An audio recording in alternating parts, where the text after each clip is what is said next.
I think I saw another mouse. Oh, no. I'm just kidding. What? I think everything's a mouse now out of the corner of my eye. Oh, yeah. It's probably just a floater in my eye, and I think it's a mouse. But I've killed 2 mice. I saw another one. It ran away. You did? I put out a trap to try to catch that little bastard, Yeah. and it never killed itself. So I assume that it went back into the walls, and then I ripped out the stove and went under Uh-huh. the sink and plugged up all the holes. So I hope they get caught in the walls and they starve. I hope their little nest shrivels. Yeah, but they have a way to get out. We'll see. I don't want it to die. If they didn't poop and Sorry. pee everywhere, I know. I know. I always say, like, I think rats are really cute. But if like there was a rat in my home peeing and like pooping places and nibbling through things, then I would hate that rat. also a rat, like a sewer rat, a street rat. You think those are cute? The hooded I mean, domestic kind of. rats people like. I mean, what's the well? Oh yeah. When you say that, I immediately think of like The Secret of Nim, and I'm thinking of like the nice rats versus the ones that are evil. Here, I'll show you a picture. Okay. Hooded rat. Hooded. They should change the name. It makes it sound like it's a member of the KKK. Look, times change. They name it this because its head's a different color. Cute. Yeah, it's cute enough. So cute. It's a curious being. Yeah, I like squirrels and chipmunks and moles. Rodents. You like rodents. Rodents, yeah. I think Varmints. I think that rats aren't so cute because they don't have necks. A mouse doesn't really have a neck, but it's small. And a hamster doesn't have a neck, but it's... I mean, I know they have necks, but it's not defined. But they're nice and compact, like cute little round floof ball type. So, Squirrels... yeah, it's all right for them to not have a neck. Squirrels have visible necks. Aw. But there's something about a rat scurrying around in that streamlined shape. I don't know. It doesn't come off as cuddly to me. I don't know. I feel like I would want one to take a liking to me and crawl up on me and then like nuzzle into the crook of my arm or something and sleep there and be my friend. I'll tell you what nuzzled up to me last night. I fell asleep on the couch and a roach nuzzled up to my arm. No. I don't know what's going on with this apartment. The big ones? Yeah. Oh, This place is usually very clean when it comes to that. But, yeah. What's going on? well, it rained yesterday, so maybe the roach was forced inside in some way. But with the mice, I have no clue. There was a period where there were a couple, and then there was no sign of any, and then they came back. We just found a bunch of little itty bitty tiny teeny little bugs. All like, so Pete was looking at one and we were looking at it really close. It's like super teeny and it's like gray and black wiggly stripes. And he looks almost like a tiny itsy bitsy beetle. And we were looking at it and then I was looking down like the row of windows and I thought there was just like dirt, but it was all like a bunch of these little tiny itsy bitsy bugs. Are they nits? Oh, a knit. I think a knit is like a lice. Yeah, that's what these things look up a nit. Oh God. There's a little dark nit. Knit. Look at that thing crawling on It's someone's... also men's basketball. Knit bug. Look at that one crawling on... Ew, no, it's not that. No, there's one crawling on someone's hair. That one's got lines in it. No, it's death. I can't look at this. It's disgusting. I cannot look at that. All right, it's not nits. No, it's not a knit. Small, beetle, An aphid. bug, gray, stripes. This is them. Larder beetles. Larder beetles. Yeah. What do they do? How to get rid of them. Infestation in the bedroom. Really? Water beetles can thrive anywhere. Right. Anywhere they Hold find on, this food. isn't right. This isn't right. This isn't them. Carpet beetles. It's even worse. Carpet beetle. A beetle living in the carpet sounds... Yeah, this is them. Ew. Ew, there's like a larva. Ew, and it grows up to be the bigger... Oh, okay. So it's a furniture carpet beetle. Okay, there's 3 different kinds. All right, mine's the furniture carpet beetle. It's kind of cute. But now it's gross. What do I do about it? It's embedded somewhere in your furniture or your carpets. What is this? They eat fabrics? Oh, no. It's a common pest of upholstered furniture. Don't lift up the cushions to your couch. God knows what you'll find. Oh, but that happens all the time because the kids are always like making forts out of the couch. Then the beetles are getting on their skin, and then they're getting to their bed. And then they go flop in your bed. Oh, no. I should vacuum more. Furniture carpet beetles, dangerous. Carpet beetles can be an annoyance in your home. They may eat through your clothes, rugs, and furniture. Okay. They can also sometimes cause an allergic reaction. However, they don't bite, and they don't otherwise pose any danger to humans. Yeah, they're pretty cute. All right, so dust boric acid on areas that are harder to reach. Okay. Yeah, just go to the store, go to the Giant, and buy some boric acid. Not a big Where's deal. your boric acid aisle? Aisle 3.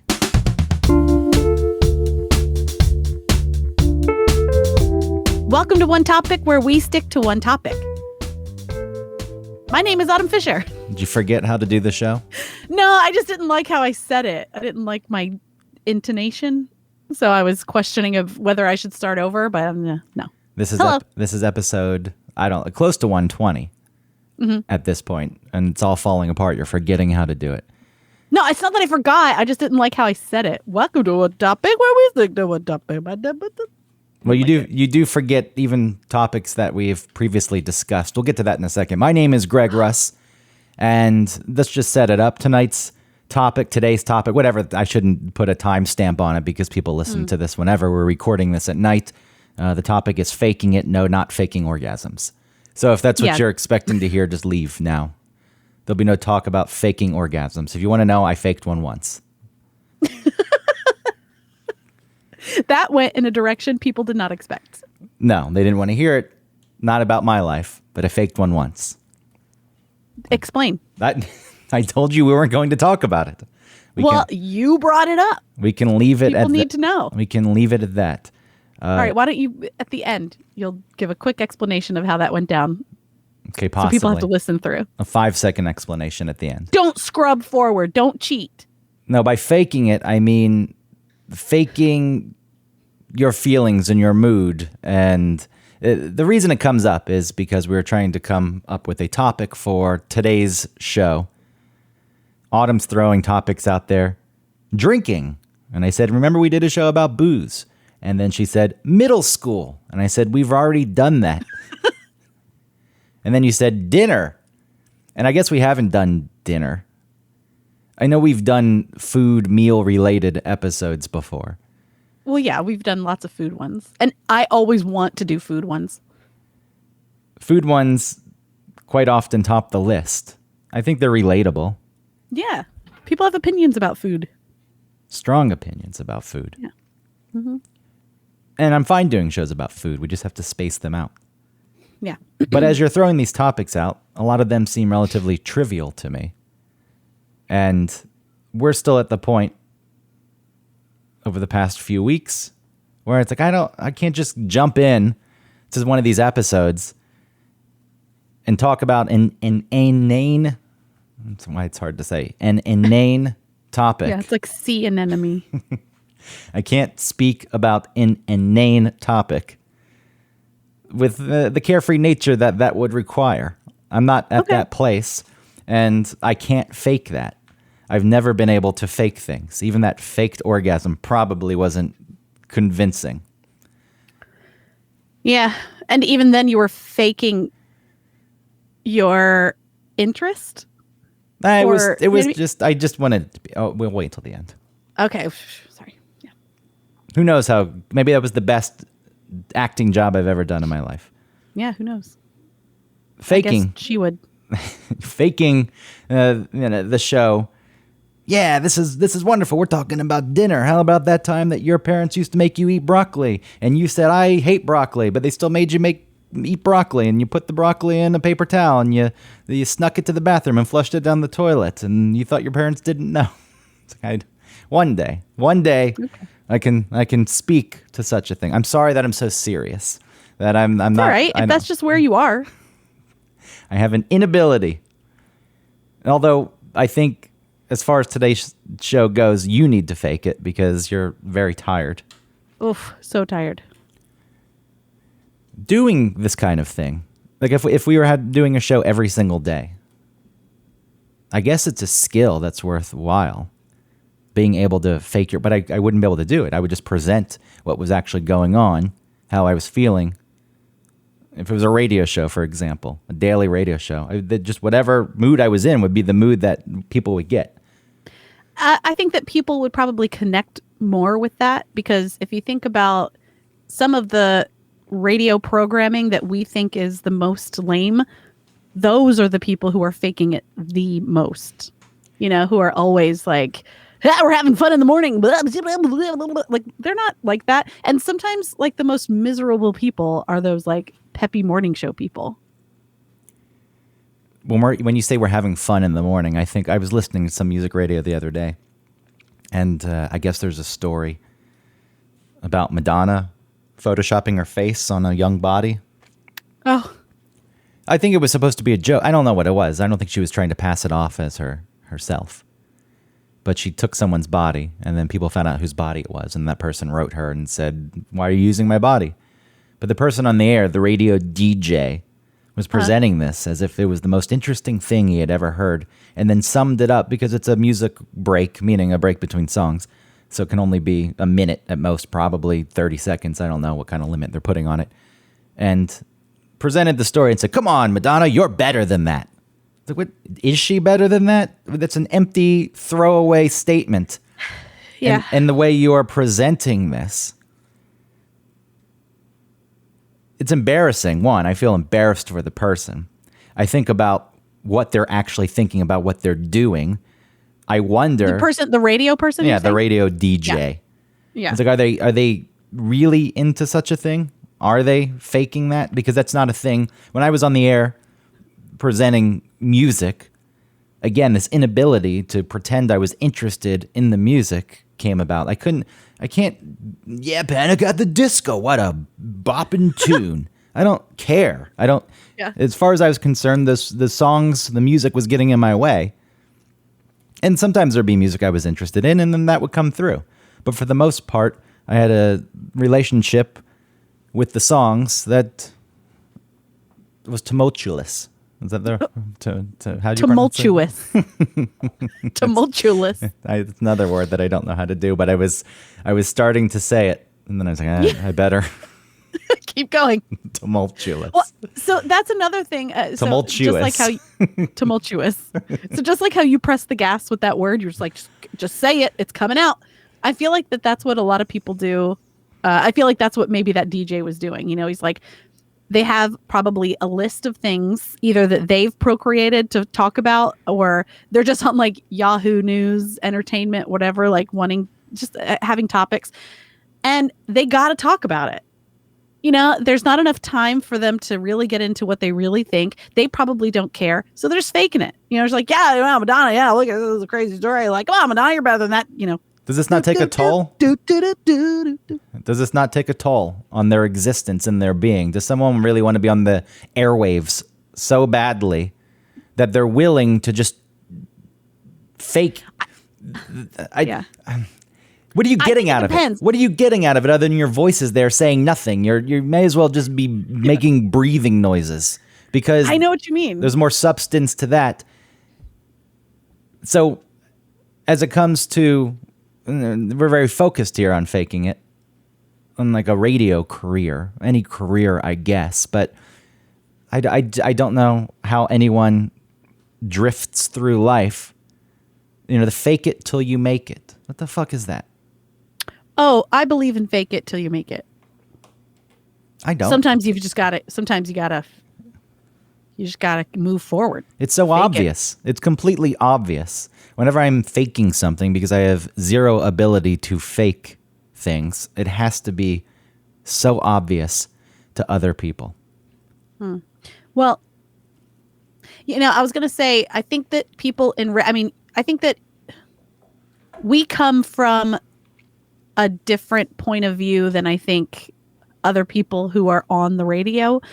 Either because of like when we grew up or sort of, I don't know, maybe just our personalities or something, because I think what people on the radio that are not showing their true selves in any kind of way are probably the people that, like you said, just want to be on the air. And so they do an impression of a radio host, an impression of a DJ. And that's where all of the worth lies for them. Where I think for you or me, the worth in what we're doing might lie more in expressing our true selves, having people get to know us and have a deeper connection, not just because I introduced their favorite song. I would feel so bad about myself. That's you. You couldn't live in any capacity where you're at all inauthentic. Thinking about doing a podcast with you when we're talking about dinner, for example. Mm-hmm. I'm sorry to be shitting on that topic. It's just what you threw out there. It's not a bad topic. No, it's a topic that we could explore deeply and tell funny anecdotes, humorous tales of the past about dinner situations that are out of the ordinary.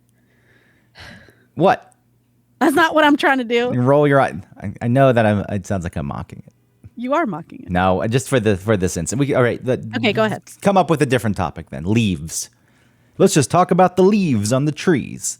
And they're pretty. When the leaves fall to the ground, and why are there still leaves on the sidewalk, even though they should have come off those trees in September and October, and it's now March, and they're still there. I couldn't move forward doing a show like that, and then when we were done with it, feel good. It's like, yeah, that was wonderful. Again, I think it would be obvious to anyone listening that I was not engaged with that show. And then we're just spewing talk for the sake of talk. But our show is a different thing. If our show were started in a way where we don't talk about anything serious, or we don't really reveal who we are, then that kind of show would just be run of the mill, and you'd say like, yep, that was this kind of show we do. But because we do things differently, I think I'd feel the same way. And I don't have as much of a problem as like of sort of faking it if I need to. But no, for you're that good kind of at show it. if that kind of show for us, I'll get back there. Hold on. That kind of show for us would be in the middle of it. I would feel like, what are we doing? I feel as though the whole time that we were dating and didn't talk about it, even though we were talking about topics outside of that, and I could still be immersed in them a bit. I think it had an effect on the quality of the show, because we always present ourselves as, hey, this is really what's going on. And it's like, I don't know. It was subconscious. Yeah. I wasn't thinking about the time, but I do think about the quality of some of those. And maybe it didn't read at all. In my mind, I am obvious. Yeah. Anyone can read it. They can sense it. Like, when it's going, something's off. Something's not right here. So we'll get back. That's fine. I don't mind doing a serious topic. I'm a serious person. Yes, I know. People, what does that mean? Well, yes, I know. I think that I know this. I think there's a lot of seriousness, and I'm very happy to joke about things. But I think when jokes are stand-ins for things that are relatively serious, then that's shit. I mean, for someone who, if there's someone who cannot have a serious conversation and must always make a joke or to avoid it somehow, I know what you're saying, but I don't know. I'll joke with the best of them. I don't know, like talking about something serious and then coming to some sort of resolution and then making a little joke about it is a nice little like way to end something that has been serious. Want a little stamp of approval at the end? For me, that's how I feel. A little star. I am someone that needs to know that, like, yeah, I need someone to know. I need to know that someone is still like. That's how you know that things are okay. Yeah. You don't like serious things, so you want the little reading rainbow ba-da-bop at the end. So you know. Yes. Yeah. So you know. Oh, thank God I don't have to sit here and worry about this too much. No, that's true. Listen, that's fine. That's a need I have. You are good. I need reassurance. You are much better. And when I talk about faking it, it is outside of doing this podcast. Just across the board in life, I've never felt as though I can give a false answer. A feeling that an answer that goes against what I'm actually feeling. And maybe I'm in a position where I don't need to hone those skills, if you'd like to call them skills. Mm-hmm. I guess there are situations. When I say that you're good at it, some of that does tie to the fact that you have kids. Oof, yeah. And so you have to put on a face. Well, I mean, we've been talking about faking it as a very negative thing. And I think with your kids, I've gotten better at having more of a range of emotions with them and feeling sort of safe within that space for them to see that, or for me to even feel that for myself, and then for them to see that. But there have been times where I am like feeling devastated, low, like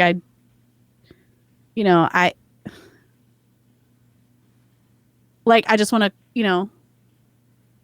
crack open my head and take my brain out and not deal with anything. And I got to go. I'm sorry I'm laughing at that. I'm just thinking literally of someone being able to hang up their brain like a hat. They get in from outside and I'm like, all right, I'm done with this. Well, that's my suicide thing. So like there was a time when I was also extremely depressed and I wanted to die. Like I didn't really want to kill myself and I didn't really want to be dead, but being dead sounded great. Like not being alive anymore so that I wouldn't have to feel or deal or do anything. And that was a very low point, but it's times like that, it's like, I just can't, I'm overwhelmed, with a feeling or emotion or thoughts or something. But like I said, I got to go like, all right, kids, like I got to answer their questions. I would be emotionally empty. Like I can't for myself, but then I got to find gas in the tank, my emotional tank to give to the kids, because not to say that you can't be who you are or have an emotion in front of your kids that isn't within the range of like happy, or excited or all the good emotions, but you can't scare them, and be like, mommy's unstable, or like put them into a position where they feel like they have to help you or they can help you. I think you could present feelings. Obviously, it can't be all the time, but negative feelings do seem scary to children. And then when they see the adults in their life, specifically their parents, because they're strong feelings and they're overwhelming. And if they see their parents with these feelings being overwhelmed by it, I understand why that's scary. It's like, man, they don't know what to do with these feelings. But I do think that there's a way, like, hey, yeah, this is overwhelming. If they see you handle it in a way that is straightforward. Maybe it's not completely controlled because sometimes you can't control the reaction fully, but they see you come out the other side and everything's okay. There's definitely some value there. Yeah, I think in a small scale that's easy to do, but when you're feeling like when I have felt like I can't handle this for myself, I wasn't ready to present that in front of the kids. If I have kids, I wonder what I'll do. Well, no. That's one of the things. You gotta fake it. You gotta fake it with them. I don't necessarily want to. I know to an extent that you need to. Look, Yeah. it's similar to work. When you go to work, you can't just be unglued. Right. And whatever's going on that day, if there's something that's consuming you, you can't let it affect your work because you're supposed to be a professional. I control it in a situation like that to the extent it's like, okay, I'm going to do my job and I'm not going to bother people with this. And no, it doesn't need to be anyone else's problem. But I'm not going to be overly friendly or pretend everything is something that it's not. Mm-hmm. So I assume that there's a thing similar to that could be Well, I mean, done. when you're like that with the kids, it's not like I go out there and put like on a clown nose and start juggling for them. Like maybe that is a good way to. I've never tried this. If I need like really snap out of it. if I need to fake something, if I need to be something that I am not capable of being, maybe if I just became completely something else, like a clown, then because I'm embodying a different being, I would be able to do it. So I should carry around a spare clown suit. Yeah. Or that Michael Tears of the Clown. Jackson vest. I'll just put that on. That was once the news vest. I was going to bring that up, and some people may not know. Eric Von Hessler used to wear the Michael Jackson vest as the news vest for the news jog. It's a very famous vest. It's the same vest that Michael Jackson infamous. wore in the Beat It video. Except this one's black and not red, but it's got all those fake zippers. I mean, they're real zippers, but they don't have pockets. They're just there. So They don't go anywhere. do they move? They unzip, but there's nothing there. Okay. All right. Well, I mean, that's a lot of work to like sew in all those zippers. There's no pouch. There's a little Right. space that a toothpick could fit in. Right. So I carried toothpicks around in that thing. All right, so I could become something else. Well, I was going to say that.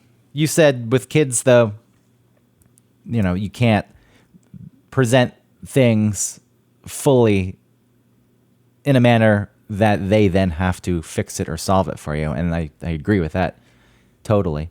And that's a thing that people, at work or in just daily routines, people that you would come across, some people just do throw all that at you. Like they're not trying to fake anything, but they're also not owning that shit. And like, yeah, here it is. And it's like, okay, I didn't ask for any of this. And then you're faking it because you don't want to get into a conversation with them where you start like telling them, well, I mean, maybe you have a part in the. You're like, oh yeah, mm-hmm. Well, yeah, I know what you mean. At that point, I can't fake that either. I'm sorry that you want something from me, but one, I don't know you well enough. Two, if I did, you should have approached it a different way, and then I would be there. Is that what you would say to someone though in an office environment? Maybe. We'd have to fake it. You're in the moment. You're like, mm-hmm, yeah. I cannot. It's hard. Well, one of the things I hate is going to like the deli, for example, at the Publix. This happens more in the South. Everyone's like, hi, how are you doing today? It's like, okay. We can say hello. The conversation doesn't need to be had because do you really care? I know you don't really care. Do I really care? No, I don't really care. This is a transaction. We can be friendly. Yeah. I am polite and friendly.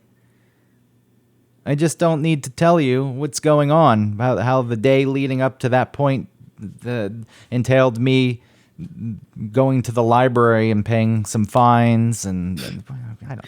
Well, that's the thing. So I think growing up in the South, there is a feeling of obligation to make small talk with people like, people who are checking you out at the grocery store or at wherever, or like the Publix deli person. And I think what I've learned recently is that it's okay for me to sometimes be very interested in those conversations and joking around and like making little things with them and having a nice little chat. Um, and then other times where I don't feel like that, and I can make sure that they know that. You know what I mean? Like, I don't have to always be friendly How do you make to sure they people know I that? don't know. How do you make sure? What do you mean? You said you can make sure that they know that you're not into it. How can you make Oh, sure? they're like, "Hey, how are you doing?" Fine. Does that Not stop? like, "Hi, thanks, fine, thanks. How are you?" And like, "I'm good, bye." Blah, blah, blah, blah, blah, blah. Like, no, you just say, "Fine."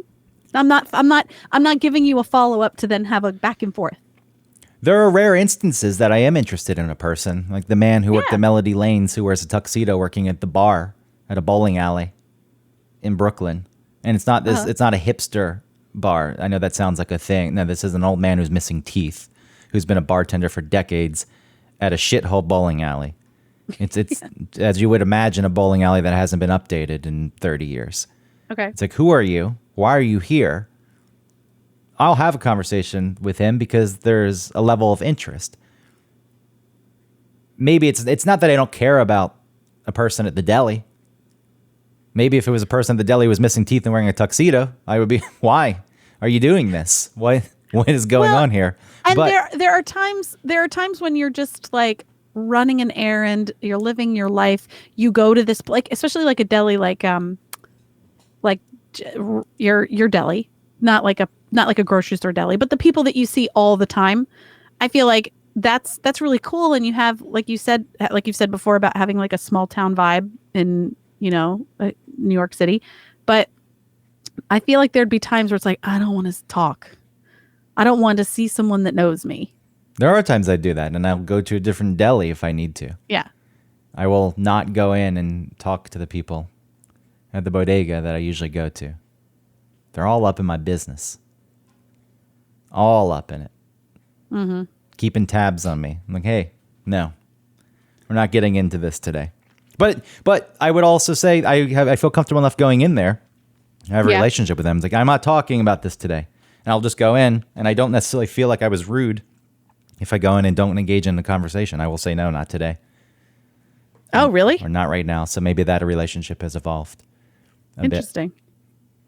I mean, the thing about faking it, it's like also, I get annoyed that I'm put in a position where now I have to act a certain way. If I don't, it may make you feel bad, because I don't want to make anyone feel bad. That's why I don't like getting gifts. I don't like getting because gifts. it puts pressure on you to react a certain way for the other person. Yeah, I don't like getting gifts that someone gives me and wants me to open in front of them.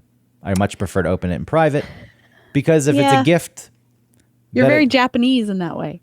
if I don't like it, I can't. Whoa, wow, this is great. If I tried that, it would be very obvious, and that doesn't seem fair. I think I owe people more than that reaction. Someone who's going to give me a gift deserves at least an authentic reaction. But I also don't want to give a reaction that I hate the gift. Like, But well, it depends on the person, because you should trust people to be able to handle your reactions to things. And people that... No, because they're so excited. Someone who buys you something, they're excited. Have you They're ever like, gotten a gift like that's not from your parents for Christmas or something, or your sister that like you didn't like?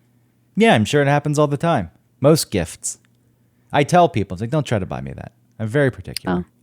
There are very small, strange things that you would never, ever guess would bother me. It could be a shirt that I love outside of a stitch on the pocket. I'm like, why do they stitch it that way? Something nobody else would probably notice. I hate it. I hate the person who decided to put that stitch there because it doesn't make sense. It's aesthetically ugly. And they were trying to do something with it that I don't appreciate. Why can't you just stick to the basics? Just do a normal thing. I don't know why you feel this need. You're making a shirt. And a person who thinks that they know me and probably does know me pretty well and picks out a shirt that I would wear otherwise has no clue. And that's why I say don't do this thing. Clothing is tough. I gravitate to that. I'm like, what is this? I feel like I got you good stuff. You can get gifts. Yeah. Yes.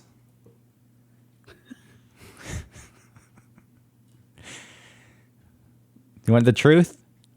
Yeah. See, it's gonna make you feel bad. Well, you got Okay. you got me an old New York City subway token. I thought that was great. I loved that. And if I put it in that bowl that fell off my shelf and shattered, and the subway token went missing, and it was bothering me. And then you got me a poster. There was an old New York City subway map, but the content I like because it's a reprint and it's just a mass-produced print. I was like, I know. if that thing was authentic, this is absolutely amazing.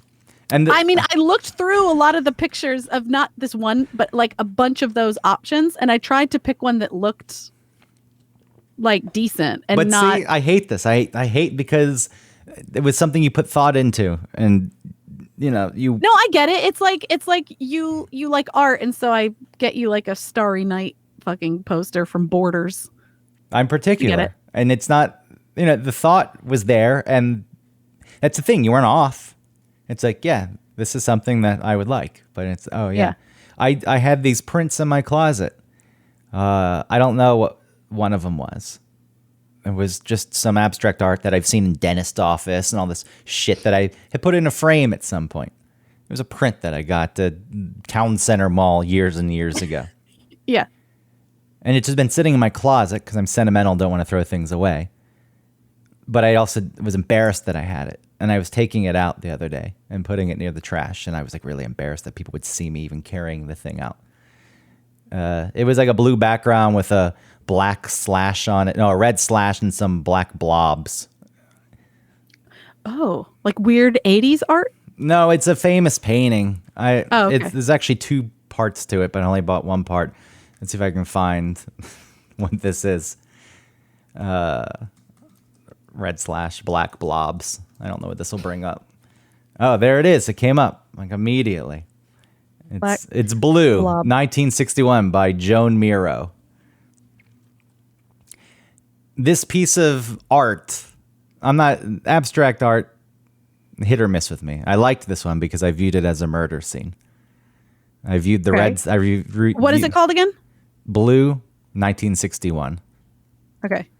I liked the red slash because I thought it was the murder, and then the black blobs were the footprints leading away. That's the way I interpreted it.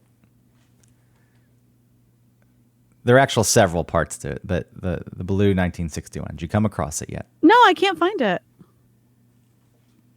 What are you? Annoying. Blue 1961 painting. Painting. I put art. Maybe that's not what it's called. I don't know. That's what came up. Oh, I see it. Oh yeah, there it is. Yeah. So whatever. It's a print. It's a mass-produced print. Yeah. There's nothing necessarily wrong with it. I just didn't want prints anymore. Yeah. I evolved. My tastes evolved. So I'm sorry. Like I feel sick. Honest. There's a little feeling of sickness, and this is what I want to avoid. All right. Don't worry. How do you? I mean,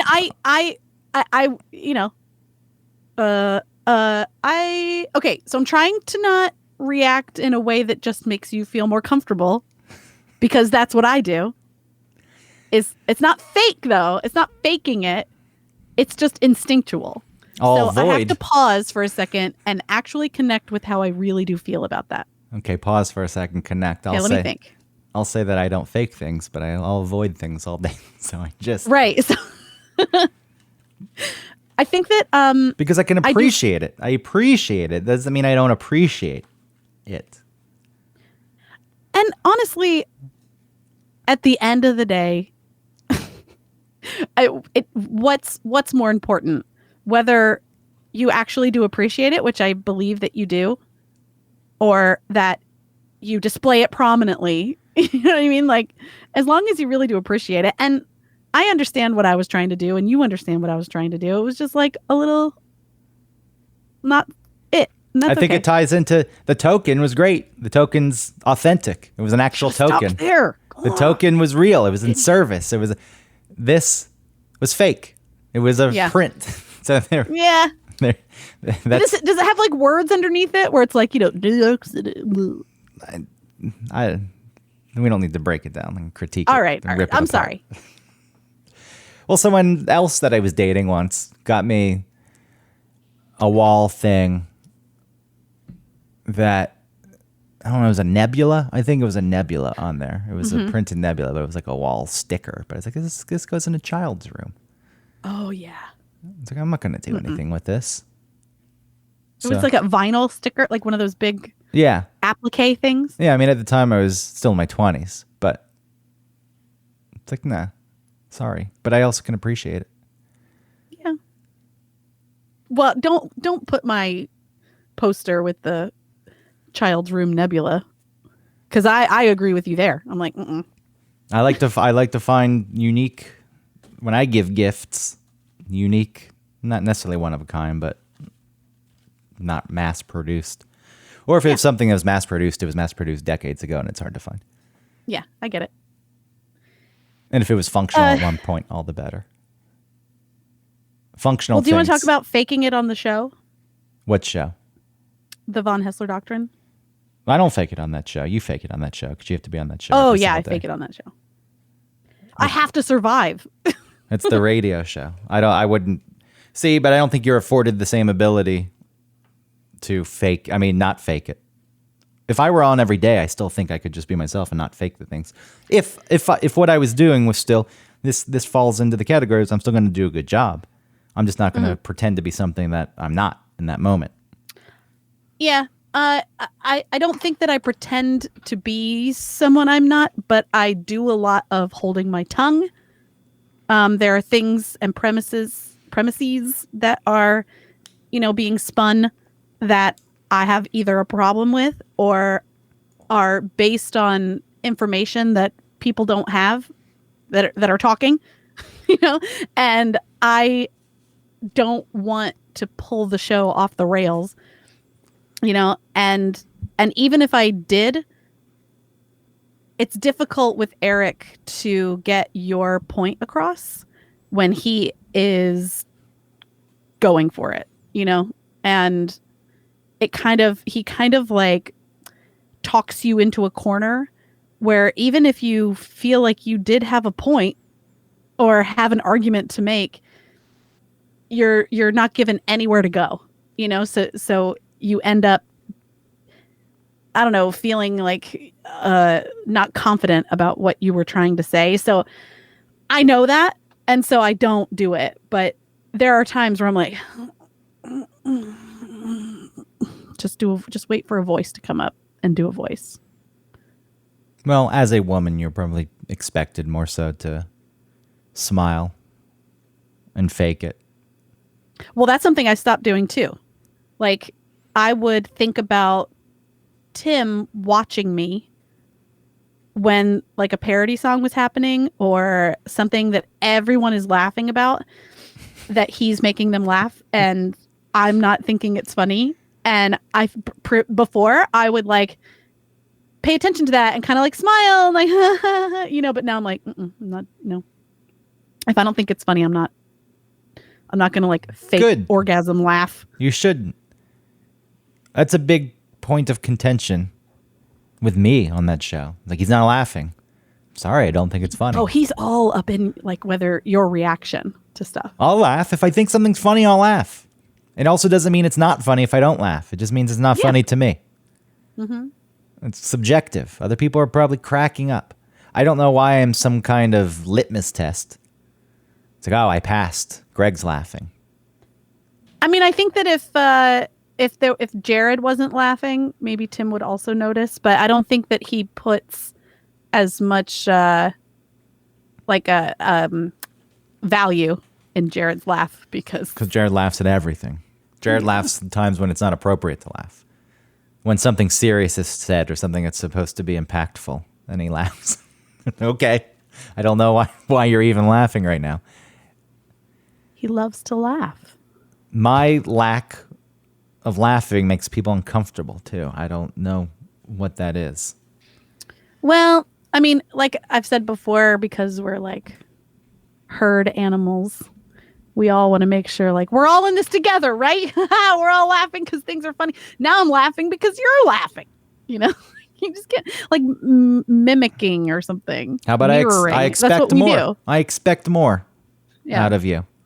And if So I when laugh, you don't do that, it makes other people uncomfortable. if I laugh at something that's not deserving of the laugh, while I say humor's subjective, we all know that the things I laugh at, my reaction is the correct reaction. That is the truth. I think that I laugh at more than I'll laugh easier, I think, than you will, but I also do think the weirder things are funny. So like I'm the only one laughing at something that Eric just did or said or like looked weird or something. Well, you could, if it looked weird, you're one of the few people who can see it. Most people aren't seeing the weird things. That's true. There are times I'll laugh and laugh and laugh at something. Those are nice times. Yeah, like It's Always Sunny in Philadelphia. What specifically? Just moments from that show that make me laugh. Oh, you. When I think back on them. Yeah, there were some good ones. Yeah. I think that I laughed at that. I'm trying to remember the last thing I laughed at extendedly where it hurt, where I couldn't stop laughing. Those always happen in weird times, like church laughs. You know, times when you're supposed to be quiet and you're laughing. I'm surely, like, me not laughing also, it's a very complicated issue. Maybe I am withholding. Maybe I want to teach you a lesson. Don't you try to be funny. Just quit. Quit now. You're the music. Mm-hmm. You're the music. I'm here. Get out of my way. What weird power trip is that? It's not a power trip. It's just I don't like. It is because you feel superior. I don't like competing. I don't want to compete in situations like that. It's like just everyone gets some room to do their own thing. But the moment it's got to compete, it's like, okay, because I'm not going to necessarily compete, so I'll just shut down. And then I feel as though I'm wasting my time. And then I get annoyed and I'm not going to be of any value. I really feel, though, I mean, I don't think you should be faking your way through life because at some point it is a detriment and you've stopped being honest with people and yourself. But I feel like it is a tool that I think is important and very useful and helpful. Yeah, maybe that's it. There's a rebellion that I find myself enacting. There is a time and place, I guess, for faking it. And I'm determined to find my way through without doing that. Again, because I'm not good at it. The fake it till you make it that I brought up at the beginning, and you say, oh, no, I think that's... Whether or not there's a place for it, and there probably is, if I tried it, it would have to be so apparent that I was faking it, then it just feels embarrassing. And I would think of someone else watching me like, that guy has no clue. What a loser. And then I just feel embarrassed. Yeah. It's hard because you take one step in a direction that makes you a little uncomfortable, and then you see 10 steps ahead that might happen, that you don't know will happen. But it's kind of like, maybe that's anxiety. Is that catastrophizing? Nah, it's just the joys of a neurotic brain. Well, what's neurosis? But maybe some anxiety. Possibly. Too many brain cells, too many neurons connected. Oh, too smart. Too smart. It's true. Oh, it's so hard being so It's smart. true, because I am a very sensitive person, and I've been able to offset it. The feelings, emotion can rule my life, and that's why I'm not good at faking things, because it's just very apparent. But I'm smart enough. I don't know if it's very apparent because you feel like it's apparent because you're so uncomfortable. I'm not uncomfortable necessarily. I'm not uncomfortable necessarily. It's such a strong feeling. It's like there's no way that this isn't seen by other people. It doesn't necessarily have to be uncomfortable. It's just I hear what you're saying. That to me it feels a certain way, and maybe it's not being projected that way. But I've at least been smart enough to build systems that can offset some of this. It's never actually worked so well. I was like, I'm smart enough to not feel a thing. Yeah, whoops. Whatever. I think that sometimes faking it can really be like a protection, because then I don't have to give my raw, open, honest intimacy to you. I can just have a superficial thing. I can present you with something about myself that makes you comfortable, makes me comfortable. Now you don't know me really, and that's fine. We can just keep it like that. But when you're walking around never faking it, then you're always open to everything, for everything to affect you. With certain people, I see the value in that. If there's someone that you're close to and you're offering that to them, faking it, not giving them... that's not right. Yeah. And you have to pick and choose too. Like when I say faking it, it doesn't mean that I, again, dump all my shit on other people. It's just like, no, I'm not. Right. We're not going to talk. You're not getting anything because I have zero ability. Because you don't feel like it. Yeah, I have zero ability. I tell people at work as a manager, like young people want to come in, they're scared to ask questions, and I feel as though they think they have to fake it because God forbid they don't know how to do something. They'll, be fired. And I say, just ask fucking questions. I'd prefer you to ask a question than mess something up and create more work for me later. Also, it's completely valid for you to not know everything. Right. And you asking questions, fine. But people in your position get like a power trip, and then it's like, oh, why don't you know this? I know it because I'm above you, and you don't, and that's why you're there. Yeah, but what's the point of an entry-level job? People come in, they know enough. You're like, all right, this person can learn. They're not going to know everything. They have the basic abilities to grasp the concepts that come along with this. So, okay, ask me questions. Again, you trying something because obviously you want people to make decisions. You don't want them asking you things constantly. Right. There's always another side to these things. Right. It's like, all right, take some initiative, figure it out. You can do that. Don't be so scared that you Should always I save as? Yeah, you always have to make sure that you're doing it completely right. Just weigh the options. If it's something that you screw up and it would be a bigger deal, ask questions. If you screw it up, it's not that big of a deal and you made a choice, I can also appreciate that. It's like, okay, fine. I'm glad that you did that. Because there are people who certainly reach out constantly with little. It's like, come on, you can figure that out. So how do you fake that interaction? Because when you're mad, well, remote work has really made it a bit easier, I guess. Yeah. You can just write sentences. If you don't use exclamation points, it already seems like you're angry. I don't like using the exclamation points too much already. So I don't know if people just assume that I'm always angry or grumpy. I'm not. Well, you can get away with it because you're a man. Men don't have to use exclamation points.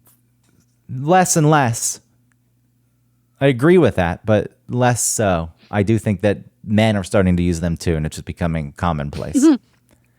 I refuse to do it. Every now and then I will. I refuse to write LOL. I still refuse. Yeah, I won't do that either. Nope. Haha. I'm a haha. I'm with you on that. I do not do LOL. I feel like I planted my flag in the no LOL soil when LOL was invented, like in AIM or whatever. Yeah, I can't say I've never written an LOL, but it's only been as a joke, like la la la la la la la la. Similar to you. It doesn't feel like something I would do. I don't use OMG. I don't like any of those. Yeah. I'll use OIC because I think it's so stupid. Yeah. I had never thought of it that way until you sent it. If someone says something to you and you're saying, "Oh, I see," I just like putting the letters OIC because it's just dumb. It's a good one. Why isn't that more why isn't that around? Why isn't that more of a thing? That one makes me laugh. It's not because I'm too lazy to type it out. Oh, I see. So, anyway, that's what I've got. Orgasms. Oh yeah, so let's tell your orgasm story. It's not much to it. I wasn't spit on her back afterward. I wasn't. No. If you're wearing a condom, no, it doesn't. Fine. Oh right. I don't want to talk about it now. Okay, you can't fake it. I just wasn't into it, and there was an opportunity where it seemed like, all right, I'll just do this. I'll fake this right now, and I did that. And it was the end. Nobody knew. Yeah. I overdid it. I oversold it. You think so? No. Did not oversell it with chimpanzee grunts, Yeah. Porno monkey grunts. screams. That's how they knew. You remember we used to do that in the basement days with Eric? We used to like talk about like dude orgasm sounds and Yeah. how stupid they were. Yes. Yeah. It's insane. It's absolutely insane. It'd Yeah. been funny if I did overdo it, and that's how the person knew. How she knew that I was faking it. It's like, huh? What was that? You were like a bonobo. Just rub your big, huge genitals together like a bonobo monkey. I just wanted to bring up bonobos. Do they have big genitals? Gorillas don't. Gorillas are like 1.5 inches. Yeah. It's not gorillas. It's the bonobos have like these. I don't know what is. I cannot make heads or tails over what's happening. They just have like a huge patch of genitals, and they rub them together. They'll like stand back to back and bend over and like rub their genitals together. I'm disgusted. I'm disgusted by this, and I can't fake otherwise. So, All right. Thanks for listening, everybody. Please like and subscribe, rate and review, and please support our sponsor. Fuck. I am fucking this up, the beginning and the end. Support our sponsor, hoffandpepper.com. You can get 15% off using the code ONETOPIC15. I just got some of their barbecue sauce, and I haven't had it in so long, and it was so good. I forgot how awesome it was. So go get you some barbecue sauce, too. And, talk to you later. See you next week. Bye.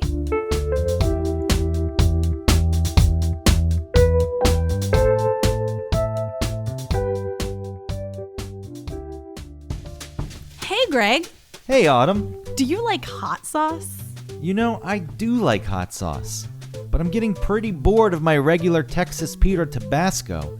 I'm looking for a local sauce without any additives or extracts. A company that uses local peppers so it's as fresh as possible, and a company that really cares about the integrity of the sauce and where their ingredients come from. Definitely. And hey, while we're at it, I don't want a sauce with too many ingredients. You know, a lot of other sauces out there, they have all kinds of fillers. So I'd love to find a sauce with, I don't know, let's say no more than 5 ingredients. I mean, it's crazy, but there's gotta be a company out there that hand processes their sauce. You know, bottling and labeling every bottle themselves. I'm probably asking a lot. Well, you really are, but there is a hot sauce out there who only uses 5 ingredients. What? 0 fillers, additives, or extracts, and who bottles, labels, and packages everything themselves. It's called Hop Sauce. What? They're a small batch hot sauce company out of Chattanooga, Tennessee that's won Best Louisiana-style sauce in the country. How many times? Not once, not twice, 3 times. 3 times! How does that sound, Greg? I think that sounds amazing. You know how you can get your own bottle of hot sauce? No, tell me please now. hoffandpepper.com. And not only am I giving you the gift of the best hot sauce that you'll ever taste, I'm going to give you 15% off if you use the code ONETOPIC15. Hold on, that's Yes, get a pen and paper. One Topic 15. Good. That's ONETOPIC 15, all squished together at checkout. You'll get 15% off your order, and your life will be better. Thank you. You're welcome.